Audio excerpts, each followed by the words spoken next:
Assalamualaikum warahmatullahi wabarakatuh. Senang berjumpa kembali dengan Mas P di Aja Channel. Pada kesempatan kali ini saya akan membagikan mengenai materi mengenal tipe soal asesmen kompetensi minimal atau AKM SD, SMP, dan SMA sebagai pengganti UN. Tipe soalnya ternyata 180 derajat berbeda jauh dengan soal-soal UN. Nah, agar kita, Bapak Ibu Guru, anak sekalian, maupun orang tua siswa bisa mengenal tipe soal asesmen kompetensi minimal, ya, sehingga nanti tidak kaget. Ya, sehingga kita sudah mulai mempersiapkan diri dari sekarang. Baiklah, kita akan dalami satu persatu tipe soal AKM. Ya, AKM itu seperti apa? Ya.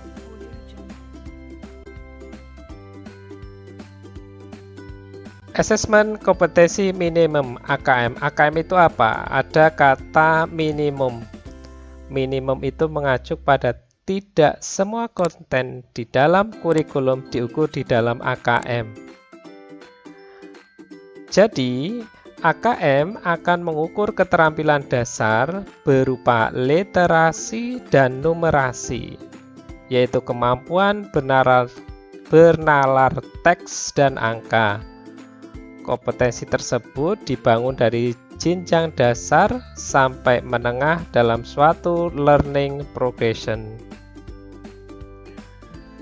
Nah, AKM berbentuk juga sebagai survei dengan sampel siswa kelas 5, kelas 8, dan kelas 11. Jadi di tengah-tengah, tidak lagi di ujung.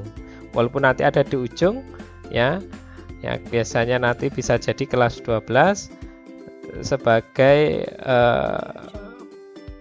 uji kelayakan dalam tingkat standar sekolah. Ya. Jadi fokusnya nanti tetap di kelas 5, kelas 8, dan kelas 11. Tes minimum tadi menyangkut literasi dan numerasi. Literasi membaca itu apa? Yaitu kemampuan untuk memahami, menggunakan, mengevaluasi, merefleksikan berbagai jenis teks untuk menyelesaikan masalah dan mengembangkan kapasitas individu sebagai warga Indonesia dan warga dunia agar dapat berkontribusi secara produktif kepada masyarakat.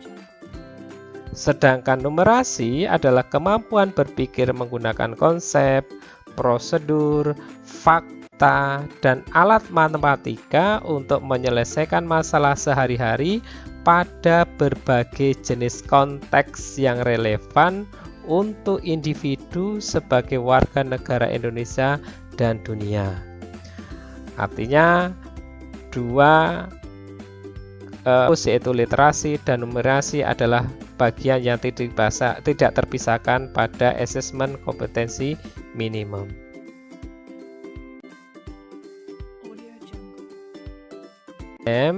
Akan berbeda, lebih bervariatif, ya. Bisa objektif berupa pilihan ganda kompleks, menjodohkan, isian singkat, bahkan nanti ada fakta, ada opini, kemudian setuju dan tidak setuju, kemudian ada alasannya, ya.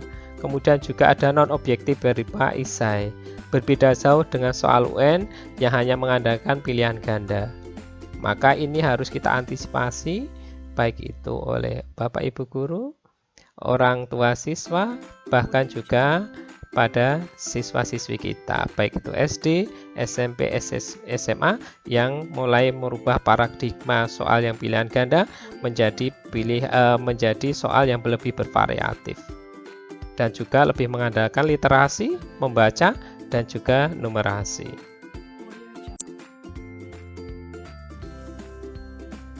Nanti ada kontennya berupa bilangan, pengukuran dan geometri, data dan uncertainty, ataupun kemudian aljabar. Sedangkan proses konektifnya berupa pemahaman, ya, aplikasi, penalaran. Sedang konteksnya adalah personal, sosial, kultural, dan saintifik. Demikian juga literasi membaca, kontennya berupa teks informasi, teks sastra. Proses konektifnya berupa menemukan informasi, interpretasi dan integrasi, evaluasi dan refleksi. Sedangkan konteksnya personal, sosial budaya, dan saintifik.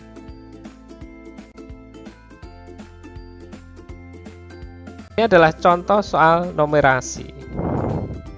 Silahkan nanti didalami, dibaca dengan cermat. Ya. Bentuknya seperti apa saja.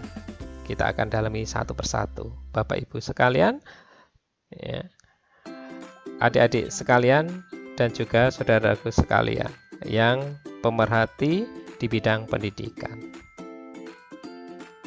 Nah, soal ini adalah berupa soal pemahaman. Berikutnya masih berupa numerasi. Ini konteksnya sudah berupa aplikasi.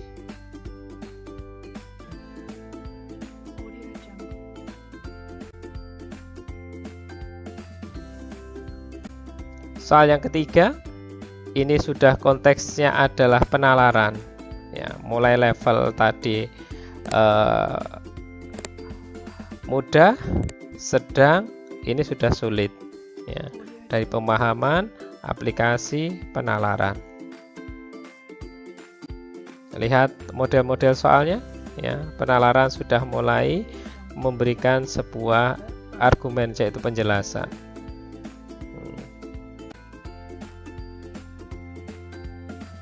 Berupa soal dari PISA, ya, standar nasional, standar internasional.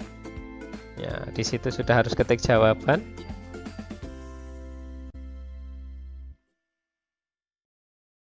Juga ini sudah bisa membandingkan. Ya, juga bentuknya adalah esai.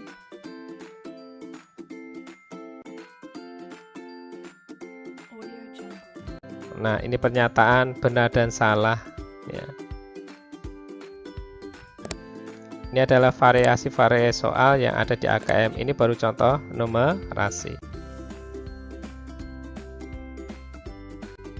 Nah, ini contoh literasi, teks informasi. Ya, ini adalah berupa menemukan informasi. Apakah manfaat makan ikan menurut infografis di samping. Jadi kita harus membaca dulu literasi, baru kita bisa membuat kesimpulan yang ada di pertanyaan. Ini adalah menemukan informasi. Nah, teks berikutnya adalah fakta atau opini. Pernah saya sampaikan tadi adalah fakta opini. Ini adalah berupa interpretasi dan integrasi.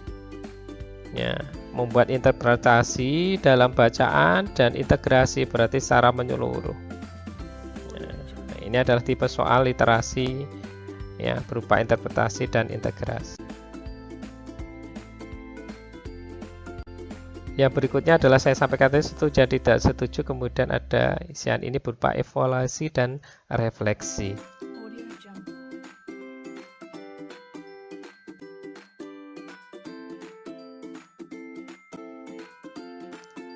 Nah, ini tetap menemukan informasi, tetap bacaan panjang, kemudian anak-anak diminta untuk mengerjakan, ya, dari bacaan, kemudian membuat sebuah jawaban berdasarkan bacaan. Esai lagi. Ini juga berupa interpretasi dan integrasi. Harus berdasarkan literasi baru kita bisa menjawab. Ya.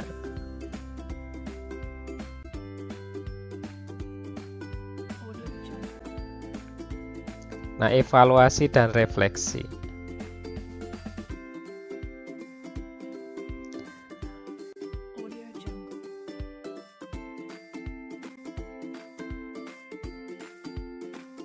Yang tadi, Bapak Ibu sekalian, rekan-rekan sekalian, anak sekalian, ya, gambaran mengenai tipe-tipe soal AKM dari level pemahaman, aplikasi, kemudian sampai level penalaran.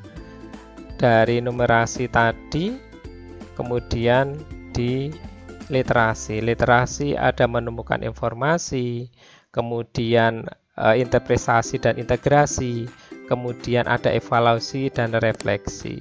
Itu adalah semua bagian dari soal-soal AKM yang memang berbeda jauh dengan soal-soal UN. Mudah-mudahan dengan gambaran soal-soal tipe soal AKM yang ke depan ini di tahun 2020, tahun pelajaran 2020-2021 akan sudah mulai diberlakukan bagi anak didik kita, anak-anak kita, ya, baik itu jenjang kelas 5, kelas 8, kelas 11. Ya, harapannya kita sudah mempersiapkan diri. Ya, pesan saya bahwasanya penilaian bermutu adalah kunci pendidikan bermutu. Terima kasih atas perhatiannya. Saya akhiri, billahi taufiq wal hidayah. Assalamualaikum warahmatullahi wabarakatuh.